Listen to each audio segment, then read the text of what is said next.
58 jerigen berisi 2.000 liter lebih bahan bakar minyak atau BBM jenis solar subsidi nelayan disita Satuan Reskrim Polres Lampung Selatan Rabu siang. Solar ini akan diselundupkan ke sebuah pabrik di kawasan industri Tanjung Bintang, Lampung Selatan.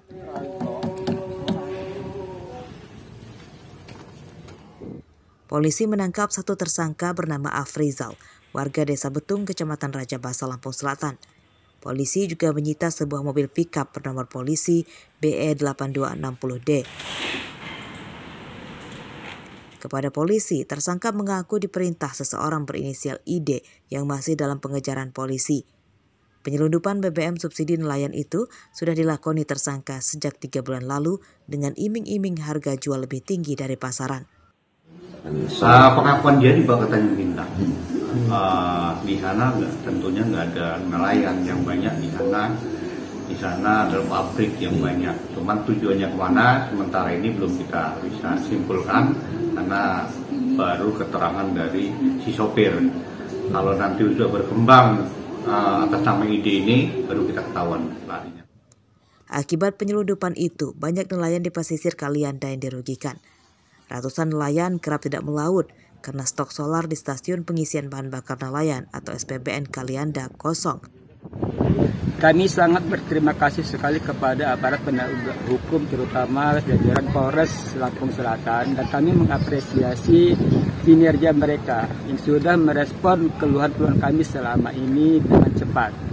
Dan kami pun berharap masalah ini jangan berhenti sampai di sini. Tersangka dijerat dengan pasal 55 Undang-Undang Nomor 22 Tahun 2001 tentang minyak dan gas bumi yang diubah dengan Undang-Undang Nomor 11 Tahun 2020 tentang Cipta Kerja dengan ancaman hukuman 6 tahun penjara dan denda 6 miliar rupiah.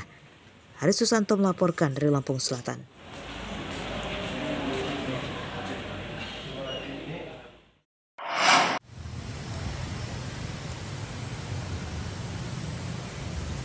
Seekor buaya muara muncul ke permukaan di pinggiran aliran sungai Desa Bumisari, Kecamatan Rawapitu, Tulang Bawang pada Rabu siang.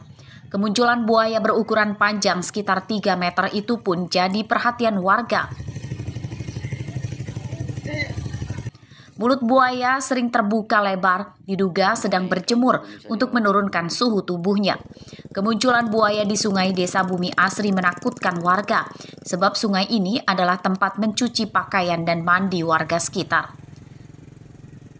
Menurut warga, buaya muara dengan panjang hingga 6 meter pernah muncul di sungai ini pada 2020 lalu dan menerkam seorang anak hingga meninggal dunia. Tapi kalau yang dulu itu memang anak bapak ini kan yang diterkam. Ada yang diterkam Pak ya? Berapa panjang tahun. Berapa meter itu Pak?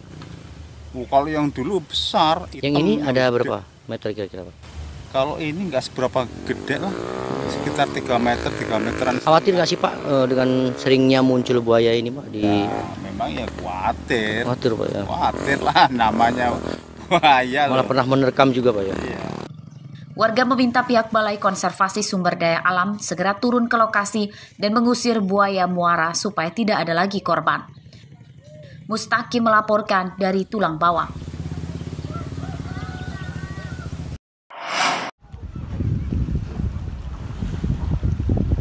Seekor paus tutul kembali terdampak dan terperangkap jaring nelayan payang di Pantai Sukaraja, Bandar Lampung, Rabu siang. Paus tutul sepanjang sekitar 4 meter itu dilepaskan lagi setelah nelayan merobek jaring mereka.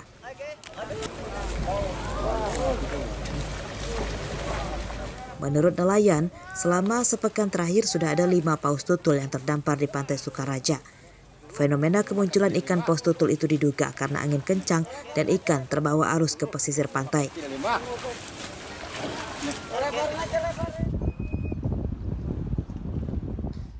Kemunculan paus tutul berdampak pada menurunnya hasil menangkap ikan nelayan payang, sebab jaring mereka rusak jika ada paus tutul terperangkap.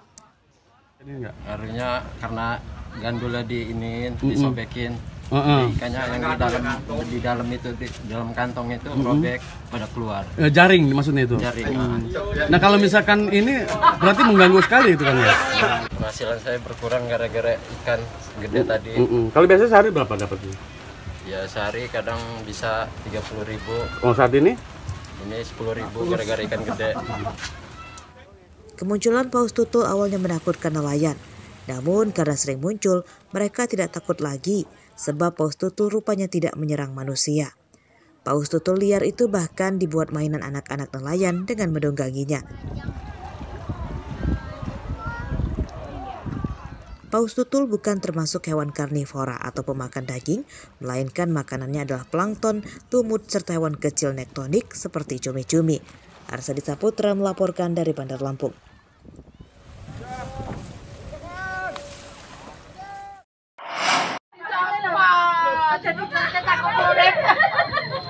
Seekor ular piton sepanjang 3 meter masuk ke permukiman Desa Tegal Binangun, Kecamatan Sumberjo, Tanggamus, Rabu pagi. Ular tersebut ditemukan warga di kandang ayam.